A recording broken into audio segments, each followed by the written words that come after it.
കുറേ നാളുകൾക്ക് ശേഷം ഞാനിപ്പോഴാണ് ട്ടോ ബസ്സിലൊക്കെ പോണത്. അപ്പോൾ ഞാനും പാത്തും കൂടെ പോവാണ് ട്ടോ. ഇരിഞ്ഞാലക്കുടയ്ക്കാണ് ട്ടോ പോണത്. അപ്പോൾ അവൾക്കുള്ള യൂണിഫോം എടുക്കാൻ വേണ്ടിയിട്ടാണ് ഞങ്ങൾ പോണത്.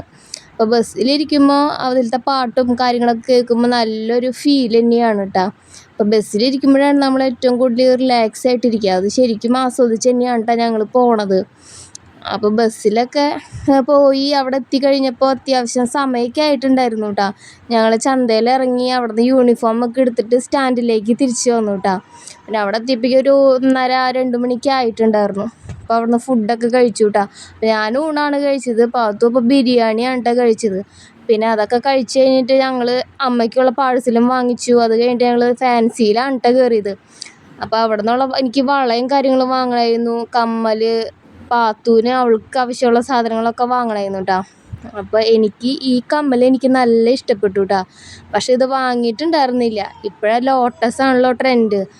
അപ്പോൾ ഞാനതിങ്ങനെ ജസ്റ്റ് നല്ല ഭംഗിയുണ്ടല്ലോ എന്ന് പറഞ്ഞ് പാത്തുവിനോടൊക്കെ ഇങ്ങനെ പറഞ്ഞ് നിൽക്കുകയായിരുന്നു ട്ടോ. പിന്നെ അങ്ങനെ വീണ്ടും സ്റ്റാൻഡിലെത്തി ബസ് കയറി ഞങ്ങൾ വീട്ടിലേക്ക് തിരിച്ചു പോന്നു ട്ടോ. അവിടെ എത്തിയപ്പോൾ ഇതും അമ്മാമ്മയും കൂടെ ഇങ്ങനെ ഇരുന്ന് വർത്താനമൊക്കെ പറയുകയാണ് ട്ടോ. അപ്പം ഞാൻ രാത്രിയായപ്പോൾ ഇതെൻ്റെ കയ്യിൽ മുന്നേ ഉള്ളൊരു ഡയറിയാണ് ട്ടോ. അപ്പോൾ അതൊക്കെ ഇരുന്ന് എഴുതിയാലോ എന്ന് വിചാരിച്ചിട്ട് ചിലപ്പോൾ പടമൊക്കെ ഇരുന്ന് വരയ്ക്കാറൊക്കെ ഉണ്ട്. അപ്പോൾ എന്തെങ്കിലുമൊക്കെ ചെയ്യാമെന്ന്